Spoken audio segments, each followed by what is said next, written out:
Hello friends, आज हम बात करने जा रहे हैं तुगलक डायनेस्टी के बारे में। तो जैसे कि मैंने आपको कल बताया था कि जो जलाल ये अलाउद्दीन खिलजी के बाद जो है वो खिलजी डायनेस्टी जो है वो वीक होती गई थी, और फिर जो नोबल है था इनका, जिसका नाम था गयासुद्दीन तुगलक, जिसको पहले गयासुद्दीन बेग वगैरह भी कहते थे, जो पहले मंगोल वगैरह के अगेंस्ट रूल वगैरह मतलब मंगोल वगैरह इन्वेड ना कर दें उसके लिए ध्यान वगैरह रखता था। फिर इसे दीपालपुर का गवर्नर बना दिया गया। इसकी मिलिट्री जो है अचीवमेंट्स को देख करके, तो वो इसने जो है कैकुबाद पे अटैक किया और फिर यहाँ पे रूल करने लग गया। 1320 से 25 तक इसने रूल किया, और जो है 5 ईयर्स इसने रूल किया।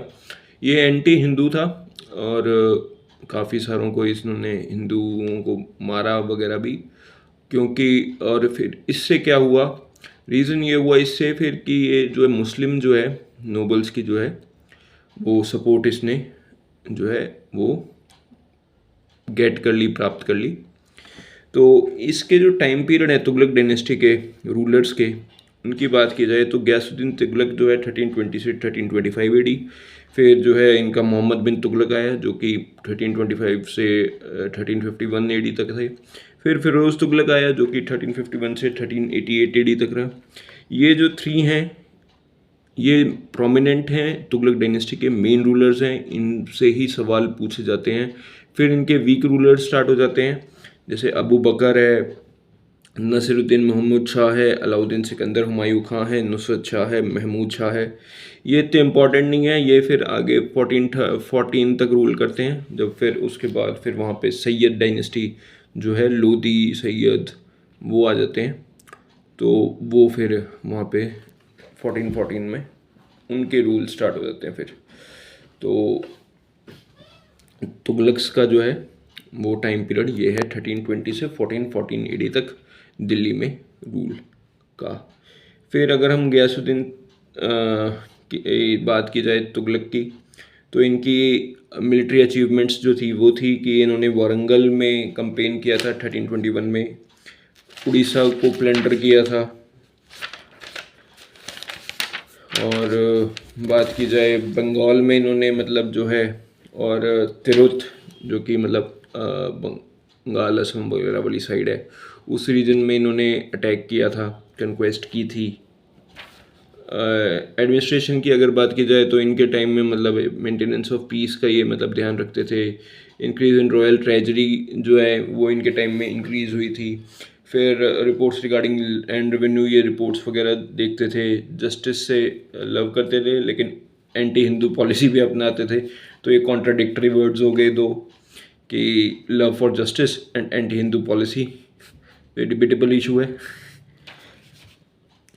फिर impetus to art and literature, तो आर्ट एंड लिटरेचर पे ये मानते थे तुगलकाबाद वगैरह जो है रीजन जो है वो इन्होंने फाउंड किया था, जो तुगलकाबाद सिटी जो है वो। और पर्शियन पोएट्स जो थे अमीर खुसरो वगैरह, उन्होंने हुसैन निज़ामी, उन्होंने इनके बारे में लिखा है। और इन्होंने मीन्स ऑफ ट्रांसपोर्ट वगैरह, रोड्स वगैरह की डेवलपमेंट के लिए भी काम किया। फिर इन्होंने कुछ मिलिट्री चेंजेस भी किए, जैसे कि अलाउद्दीन खिलजी ने किए, वैसे ही इन्होंने ब्रांडिंग ऑफ हॉर्सेस वगैरह करी।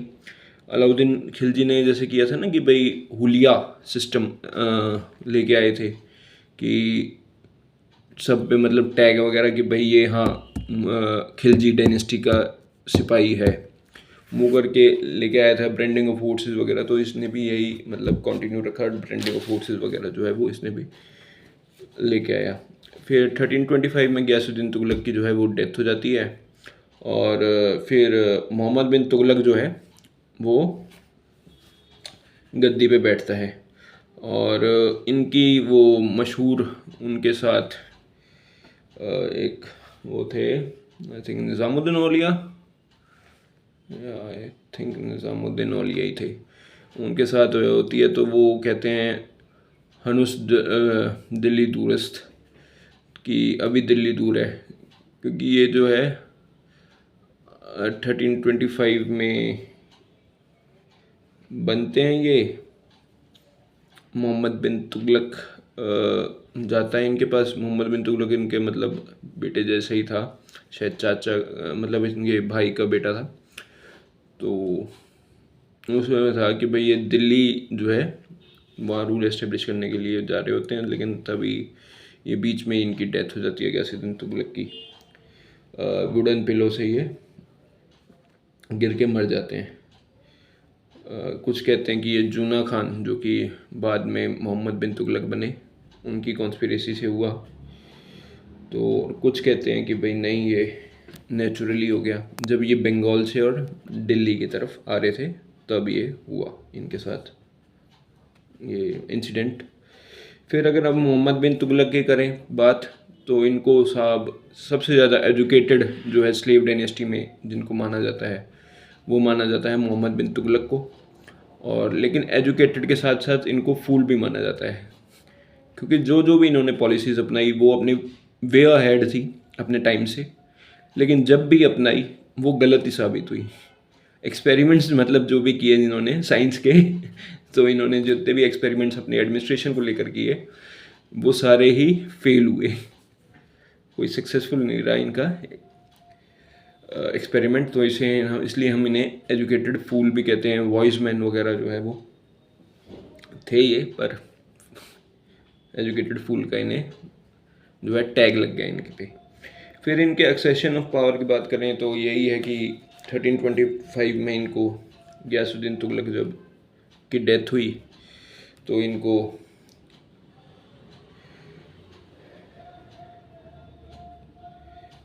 रूलर बना दिया गया, जूना खान को। फिर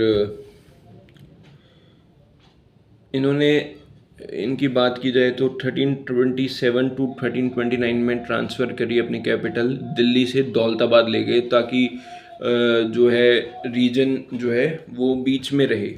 इनकी मतलब जो मेन जो एरिया है वो बीच में रहे, ना नॉर्थ में रहे ज़्यादा, ना साउथ में रहे ज़्यादा, सेंटर में रहे। तो इसलिए ये दौलताबाद लेके गए थे। लेकिन इनका जो है वहाँ पे पहले तो ले जाने में काफ़ी लोग मतलब मर गए। फिर इन्होंने शिफ्ट किया, क्योंकि मंगोल का इनको डर सताने लगा कि कहीं मंगोल अगर इन्वेड कर देंगे तो दिल्ली पूरा चला जाएगा। तो इसलिए इन्होंने मंगोल के इन्वेड से बचने के लिए वापस दौलताबाद से दिल्ली शिफ्ट किया अपनी कैपिटल को। तो उसमें काफ़ी लोग इंजर्ड हुए, कईयों की डेथ हुई और फूड शॉर्टेजेस वगैरह हुई रास्ते में काफ़ी। तो इसलिए फिर इन्होंने फिर मतलब इनको क्रिटिसिज्म झेलना पड़ा और काफ़ी मतलब नुकसान हुआ, इनकी वेल्थ का भी काफ़ी नुकसान हुआ। फिर इंक्रीज इन टैक्स रेट इन्होंने 1330 में दुआब में की, लेकिन उस टाइम फसल ही ऐसी नहीं हुई कि भाई इंक्रीज़ करना पड़े, कि फसल अच्छी नहीं हुई क्योंकि, तो वो भी इनका जो डिसीजन था वो गलत हुआ। फिर creation of new agricultural department इन्होंने इस्टेब्लिश किया, लेकिन ये इतना जल्दी उन्होंने वो डिसीज़न लिया, इस डिसीजन में सो रैश कि वो किसी को मतलब कुछ समझ ही नहीं आया, और वो मतलब करप्ट ऑफिसर्स वगैरह की भेंट चढ़ गया जो डिपार्टमेंट था।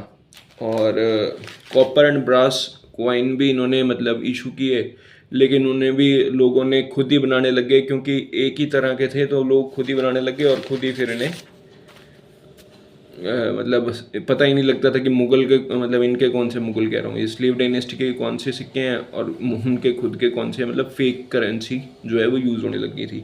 फिर इन्होंने plan to attack on Khurasan किया। तो इसमें क्या था कि भाई इन्होंने इजिप्ट के रूलर ने और मंगोल चीफ ने, इन सब ने मतलब वो बनाई थी कि खुरासन पे अटैक करेंगे, लेकिन बीच में वो लोग हट गए, इजिप्ट के रूलर और मंगोल चीफ, तो इनको ही भेजनी पड़ी। और उसमें इनका मतलब काफ़ी आर्मी वगैरह का जो इन्होंने ट्रेनिंग वगैरह उनके खर्च दिए थे, उसमें काफ़ी मतलब खर्चा भी हुआ पैसा, और फिर अटैक भी नहीं कर पाई ये।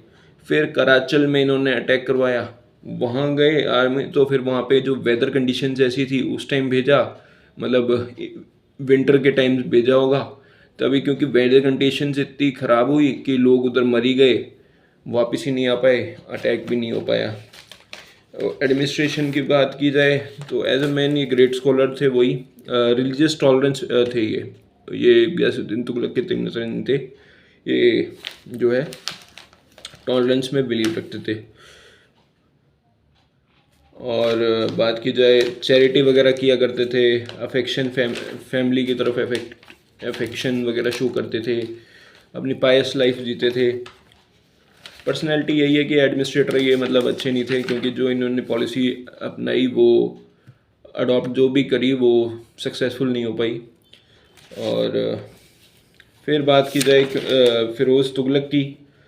फ़िरोज़ तुगलक की अगर हम बात करें, उसमें ये आता है कि क्योंकि 1351 में कंडीशन जो है वेल्थ जो है वो इतनी कम हो गई थी due to Mohammad bin Tughlaq's experiments, कि उनको और मतलब जो है लोग भी जो है और स्टेट के रूलर्स वो भी एक्सपेंड करना चाह रहे थे कि भाई इसके तो सारे एक्सपेरिमेंट्स फेल हो रहे हैं, तो मतलब इसको अटैक करना आसान हो सकता है।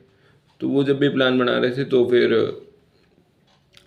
इन्होंने तभी मतलब उनकी डेथ हो गई और इन्होंने सोचा वो मर गया, अब ये इस पे अटैक करते हैं। लेकिन इन्होंने पहले वो सब कुछ संभाला और बंगाल पे अटैक किया, फिर जाजनगर पे अटैक किया, फिर इनका नगरकोट में इन्होंने इन्वेजन की 1360 में, फिर सिंध और थट्टा में 1362 में इन्वेड किया। फिर इन्होंने मॉडरेशन ऑफ टैक्सेस लेके आए, मतलब टैक्सेस में मॉडरेशन लेके आए, जैसे कि खराज, ज़कात, जाजिया और खम्स। तो खराज जो है वो यही था 1/10 of the produce of the land देते थे। ज़कात जो है वो 2.5% टैक्स जो है ये मुस्लिम्स पर रिलाई होता था और रिलीजियस पर्पसेस में ही ये स्पेंड होता था। जजिया जो है वो बात की जाए वो नॉन मुस्लिम्स पे लगता था, और इससे मतलब अभी तक क्या होते थे, अभी तक के जितने भी रूलर्स हुए हैं आए हैं वो लोग ब्राह्मण्स को एग्जेम्प्ट करते थे, लेकिन इन्होंने स्टार्ट किया कि ब्राह्मण्स पे भी टैक्स लगेगा। और खम्स जो है वो वॉर बूटी होती थी, जो कि मतलब वॉर में जीते गए जो भी गिफ्ट्स वगैरह हैं या ट्रेजरी है जो भी है वो होती थी खम्स में। टैक्स जो लगता था वो मतलब टैक्स कह लो या फिर गिफ्ट्स वगैरह जो आए वो कह लो, तो वो होती थी खम्स। फिर बात करें इन्होंने रिफॉर्म कराया करेंसी में, इन्होंने हाफ जित्तल यूज़ किया, mix copper and silver coin को स्ट्रक किया, उन्होंने किए थे तुगलक ने। फिर कैनाल्स एंड वेल्स, बांध्स वगैरह इन्होंने जो है वो खुदवाए, बनवाए। फिर एग्रीकल्चर की तरफ इनका ध्यान मतलब अच्छा था। फिर इन्होंने जुडिशल सिस्टम में चेंजेस किए, काजी वगैरह, मुफ्ती वगैरह को इधर लेके आए, जो कि मतलब रिलीजियस पर्पसेस से जो भी केसेस आते थे वो सॉल्व करने लगे। फिर रिलीफ टू सफरर्स, फिर मतलब रिलीफ मिल सफरर्स को, उन पे इन्होंने ध्यान दिया। पब्लिक वेलफेयर एक्टिविटीज़ खूब करी, दीवाने खैरात वगैरह बनाया, और इन्होंने मतलब वो एम्प्लॉयमेंट ब्यूरो बनाया, इन्होंने वो क्या बोलते हैं आपका हॉस्पिटल्स वगैरह बनवाए, और ये जहाँ पे शादियाँ होती हैं जैसे कि आज के टाइम के ये हुए कम्युनिटी सेंटर वगैरह हो गए, तो वो बनवाए जहाँ पे शादियाँ वगैरह हो। तो स्लेव्स वगैरह उनकी हेल्प करी इन्होंने, एजुकेटिंग, टीचिंग देने में स्लेव्स को, हैंडीक्राफ्ट्स वगैरह उनके काम वगैरह सिखाने में। रिलीजियस इंटॉलरेंस की पॉलिसी इन्होंने अपनाई, ये हिंदुओं के एंटी हिंदू ही थे मतलब ये भी। और इनकी बैड हैबिट ये थी कि ये ड्रिंकिंग जो है वो किया करते थे। और फिर इनके बाद इतने अच्छे कोई रूलर आए नहीं, और डाउनफॉल ऑफ दिल्ली सल्तनत हुआ। और 1398 में जब तैमूर लैंग का जो है वो रूल वो आए और उन्होंने मतलब अटैक किया जब, तब यहाँ पे कोई ऐसा सक्सेसफुल मतलब जो है वो लीडर था नहीं जो लीड कर सके। और नुसरत शाह जो है वो था उस टाइम यहाँ पे रूलर तुगलक डायनेस्टी का, तो वो इतना अच्छा था नहीं, तो वो लूट के तैमूर लैंग और चले गए। और उसके बाद फिर वो जब चले गए तब जो है वो नुसरत शाह फिर से रूल करने लगा, और उसके बाद महमूद शाह ने रूल किया 1430 तक 1399 से। और उसके बाद फिर जो है इनकी सैयद्स आ गए, और उसके बाद फिर आएंगे लोदीज़ और सैयद्स, मतलब वो आ गए और फिर उन्होंने रूल किया। तो कल हम बात करेंगे विजयनगर एम्पायर के बारे में, क्योंकि इस टाइम में फिर अब जो है 1336 में विजयनगर एम्पायर की भी जो है फाउंडेशन जो है बुक्का राय और हरिहर ने रख दी थी। तो कल हम विजयनगर एम्पायर के बारे में बात करेंगे। लोदीज़ वगैरह की और इनकी जो बात है सैयद्स की, वो हम फिर कभी करेंगे, क्योंकि इतने इम्पॉर्टेंट भी नहीं है एग्ज़ाम पॉइंट ऑफ व्यू से, क्योंकि इतना कुछ इनका इम्पॉर्टेंट रोल भी नहीं है। सिकंदर लोदी वगैरह की बात कर लेंगे जब मुग़लों के बारे में बात करेंगे, जब उनसे पहले, क्योंकि वो उनसे पहले ही आते हैं, तो फिर उनसे पहले ही हम डिस्कस कर लेंगे इनको थोड़ा सा ब्रीफ में। सो आज के लिए इतना ही। तुगलक डायनेस्टी आज आपको बता दी है। So please do like, share, subscribe, comment if you like it. तो thank you so much, bye. कल मिलते हैं। विजयनगर एम्पायर कल पढ़ेंगे। Bye, thank you.